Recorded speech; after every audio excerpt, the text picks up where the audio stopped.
Classic time Yusuf Punjabi तुहाडे नाल और साडे नाल ने तफैल साहब, तफैल खोखर साहब शरकपुर तो।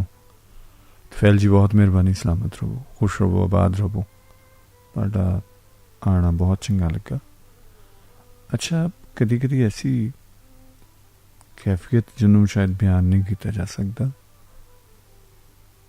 कैफियत तो शायद कोई भी बयान नहीं की जा सकती, लेकिन ये कुछ बहुत तकलीफ दे है कि तुसी किसी नाल गल करना चाह रहे हो और गल सुनने नूं तैयार ना होवे। तुसी किसी नाल बहुत ज़्यादा गल्लां करना चाह रहे हो और तुहाडे कोल ऑप्शन भी उही होवे कि तुसी उहदे नाल ही कर सकते हो और ना सुने।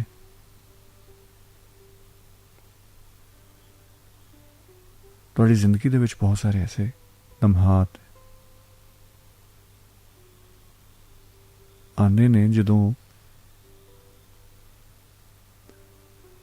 शायद तुहाडी सोच तुहाडा अपना आप भी छड़ जाती है। पिछले दिनों विच मैनूं एक इस तरह का मुशाहिदा होया कि लोग सुसाइड क्यों करते हैं, खुदकुशी क्यों करते हैं। बज़ाहिर नज़र आ रहा होंदा कि उन्होंने हस्ती वास्ती जिंदगी और एकदम वो पता लगा कि उस बंदे ने सुसाइड कर लिया।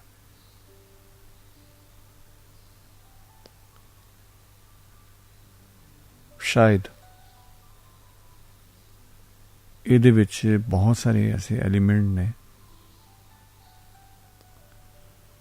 अक्सर ਜਿਹੜੇ सुसाइड करते हैं एक फरार नसना, बहुत सारिया ऐसिया जिम्मेदारियां तो, बहुत सारिया ऐसिया गल्लां तो शायद जिहड़ियां वो पूरियां नहीं कर सकते और उन्होंने करनियां चाहिए ने या उन्होंने जिम्मे ने वो करना और वो नहीं कर सकते। एक तो यह सूरत हाल होंदी है। दूसरी जिहड़ी सूरत हाल है वो है कि तुहाडी ख्वाहिशात दा हद तो वध जाना,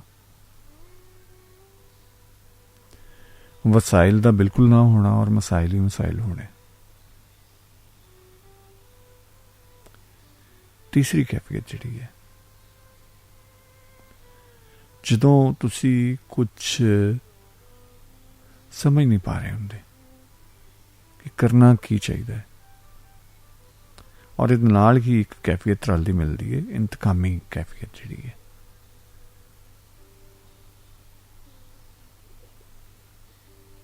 ਉਹ कि ਤੁਹਾਡੇ मिजाज दे, ਤੁਹਾਡੀ ख्वाहिशात दे खिलाफ कोई गल हो गई है। क्योंकि असी असल विच जिथे रह रहे हैं इत्थे सोसाइटी दे विच जिहड़ी चीज़ सब तो घट है वो है कुव्वत बर्दाश्त।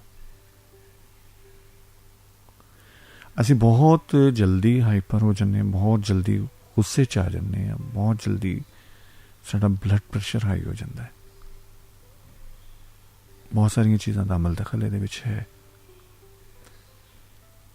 शायद साड़ियाँ अननैचुरल जड़ियाँ गैर कुदरती खुराकां जिमें कि एक जमीन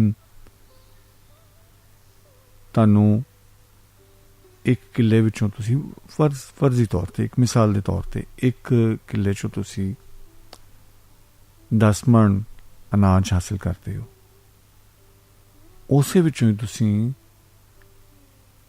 मसनूई तौर पर जिहड़ियां खादां और ऐसियां चीज़ां पा के, कैमिकल्स पा के 10 की बजाय तुसी 100 मन उहदे विचों कढ रहे हो। असी दुध मझ दा लैण वास्ते उन्होंने इंजैक्ट करने, टीके लाने, वो टीके लाने जिहड़े कि शायद तुहानूं पता लग जाए तो मतलब निरा जहर ने। और किस तरह वो डायरैक्ट जहर साडे अंदर एंटर हो रहा हुंदा है। दुध की सूरत विच बच्चिआं नूं असीं पिआने तो उहदे विच वो मौजूद हुंदा है। ਆਪਣਾ ਥੋੜ੍ਹੇ ਜਿਹੇ ਦੁੱਧ ਵਾਸਤੇ ਅਸੀਂ ਪੂਰੇ ਦੇ ਪੂਰੇ ਦੁੱਧ ਨੂੰ ਜ਼ਹਿਰ ਕਰ ਲੈਂਦੇ, ਉਹਨੂੰ ਵਧਾਉਣ ਵਾਸਤੇ ਥੋੜ੍ਹੇ ਨੂੰ। ਫਿਰ ਇਹ ਜਿਹੜੀ ਸਾਡੇ ਮਾਮਲਾਤ ਨੇ, ਫਿਰ ਟਾਈਮ ਦਾ ਹੋਣਾ ਨਾ ਹੋਣਾ, ਕਿ ਬੱਚਿਆਂ ਵੱਲ ਅਸੀਂ ਕਿੰਨੀ ਤਵੱਜੋ ਦੇ ਰਹੇ ਹਾਂ, ਬੱਚਾ ਕਿੱਥੇ ਜਾ ਰਿਹਾ, ਕੀ ਕਰ ਰਿਹਾ, ਕੀ ਨਹੀਂ ਕਰ ਰਿਹਾ, ਉਹ ਮਾਮਲਾ ਇਹ ਰਲ ਮਿਲ ਕੇ ਇੱਕ ਐਸੀ ਗੁੰਝਲਦਾਰ ਜੀ ਕਹਾਣੀ ਬਣ ਜਾਂਦੀ ਹੈ ਜਿਹਨੂੰ ਸੁਲਝਾਉਣਾ ਬਹੁਤ ਮੁਸ਼ਕਿਲ ਹੈ, ਜਿਹਨੂੰ ਸੁਲਝਾਉਂਦੇ ਸੁਲਝਾਉਂਦੇ ਅਸੀਂ ਆਪ ਉਲਝ ਜਾਂਦੇ ਹਾਂ।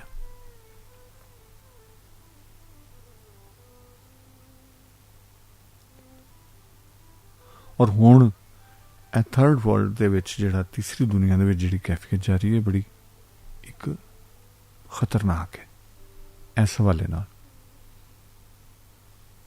ਅਸੀਂ ਲੱਖ ਕੂਕੀ ਜਾਈਏ ਨੇਚਰ ਨੇਚਰ ਨੇਚਰ, ਸੂਫੀ ਸੂਫੀ ਸੂਫੀ, ਲੇਕਿਨ ਮੈਂ ਵੇਖਿਆ ਹੈ ਕਿ ਇੱਥੇ ਮਤਲਬ ਮੈਂ ਜਾਣਾ ਵਾ, ਫਿਰਨਾ ਵਾ, ਟੁਰਨਾ ਵਾ, ਲੋਕਾਂ ਨੂੰ ਵੇਖਣਾ ਵਾ, ਕੋਸ਼ਿਸ਼ ਕਰਨਾ ਵਾ ਉਹਨਾਂ ਦੇ ਕੋਲ ਬਹਿਣ ਦੀ।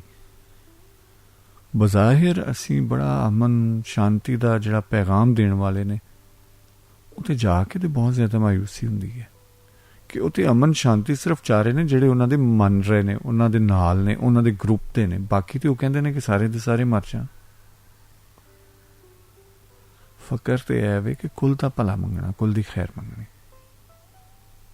ਔਰ ਜਿਨ੍ਹਾਂ ਦੀ ਨੇਚਰ ਵਿੱਚ ਸ਼ਾਮਲ ਹੈ, ਉਹਨਾਂ ਨੇ ਕੁੱਲ ਦਾ ਭਲਾ ਮੰਗਦੇ ਰਹਿਣਾ। ਉਹਨਾਂ ਦੇ ਨਾਲ ਤੁਸੀਂ ਭਾਵੇਂ ਬੁਰਾ ਕਰੋ, ਉਹਨਾਂ ਨੂੰ ਮੰਦਾ ਕਹੋ, ਉਹਨਾਂ ਨੂੰ ਭੈੜਾ ਕਹੋ, ਲੇਕਿਨ ਉਹਨਾਂ ਨੇ ਤੁਹਾਡੀ ਖੈਰ ਮੰਗਣੀ ਹੈ, ਕਿਉਂਕਿ ਇਹ ਉਹਨਾਂ ਦੀ ਖੁਰਾਕ ਹੈ, ਇਹ ਉਹਨਾਂ ਦੀ ਨੀਡ ਹੈ, ਉਹਨਾਂ ਦੀ ਜ਼ਰੂਰਤ ਹੈ। ਇੱਕ ਬੰਦੇ ਦੀ ਉਹ, ਮੈਂ ਇਹਦੀ ਸਭ ਤੋਂ ਵੱਡੀ ਮਿਸਾਲ ਦਿਆਂਗਾ। ਬਹੁਤ ਪੂਰੀ ਦੁਨੀਆ 'ਚ ਬਹੁਤ ਸਾਰੇ ਲੋਕ ਨੇ, ਪਾਕਿਸਤਾਨ ਦੇ ਵਿੱਚ ਬਹੁਤ ਸਾਰੇ ਲੋਕ ਨੇ। ਅਸੀਂ ਜ਼ਾਹਿਰੀ ਤੌਰ 'ਤੇ ਕਰਨਾ ਵੀ ਚਾਹ ਰਹੇ ਹੁੰਦੇ ਕੁਝ, ਲੇਕਿਨ ਕਿੰਨੇ ਲੋਕ ਨੇ ਜਿਹੜੇ ਅਬਦੁਲ ਸਤਾਰ ਦੀ ਨੇ, ਜਿਸ ਬੰਦੇ ਨੇ ਆਪਣੇ ਆਰਾਮ ਔਰ ਸਕੂਨ ਦਾ ਖਿਆਲ ਰੱਖੇ ਬਗੈਰ ਉਹਨਾਂ ਲੋਕਾਂ ਨੂੰ ਆਰਾਮ ਦਿੱਤਾ, ਉਹਨਾਂ ਨੂੰ ਸਕੂਨ ਦਿੱਤਾ ਜਿਨ੍ਹਾਂ ਦੇ ਕੋਲ ਕਿਸੇ ਸੂਰਤ ਆ ਨਹੀਂ ਸੀ ਸਕਦਾ।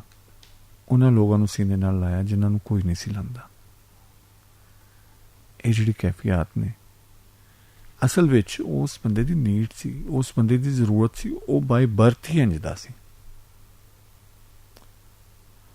ਅਸੀਂ ਕੋਸ਼ਿਸ਼ ਕਰਕੇ ਕੁਝ ਬਣਨਾ ਦੇ ਚਾਹ ਰਹੇ ਹੁੰਦੇ ਹਾਂ, ਸ਼ਾਇਦ ਕਿਸੇ ਹੱਦ ਤੱਕ ਅਸੀਂ ਉਹਦੇ 'ਚ ਕਾਮਯਾਬ ਵੀ ਹੋ ਜਾਂਦੇ ਹਾਂ। ਲੇਕਿਨ ਮੈਨੂੰ ਦੱਸੋ ਕਿ ਕਿੰਨੇ ਕੁ ਸਿੰਗਰ ਨੇ ਜਿਹੜੇ ਸਿੰਗਰ ਬਣਨਾ ਚਾਹੁੰਦੇ ਔਰ ਉਹਨਾਂ ਦੀ ਆਵਾਜ਼ ਅੱਗੇ ਗਈ ਹੋਵੇ। ਕੁਛ ਐਸੇ ਵੀ ਨੇ ਜਿਹੜੇ ਉਹ ਗਾਇਕੀ ਦੇ ਘਰਾਣੇ ਨਾਲ ਤਲਕ ਨਹੀਂ ਰੱਖਦੇ, ਔਰ ਬਲਕਿ ਜ਼ਿਆਦਾ ਉਹ ਨੇ ਜਿਹੜੇ ਪੂਰੀ ਦੁਨੀਆ ਵਿੱਚ ਮਸ਼ਹੂਰ ਹੋਏ, ਲੇਕਿਨ ਫਿਰ ਕੋਈ ਹੱਲ ਨਾ ਨਿਕਲੇ। ਤੇ ਇਸ ਹੱਲ ਦੇ ਨਾਮੇ ਇਹ ਰੰਗ ਸੁਣਨੇ, ਅੱਜ ਇਹਨੂੰ ਵੀ ਰੰਗ ਦਾ ਹੀ ਅਸੀਂ ਨਾਂ ਦਿੰਦੇ ਹਾਂ। ਕਲਾਸਿਕ ਟਾਈਮ ਯੂਸਫ ਪੰਜਾਬੀ ਤੁਹਾਡੇ ਨਾਲ। ਆਵੇ ਸੁਣਾ ਜਾ ਰੰਗ, ਕਾਸਿਮ ਰਜ਼ਾ ਦੀ ਆਵਾਜ਼ 'ਚ 10ਵੇਂ ਵਕੀਲਾ।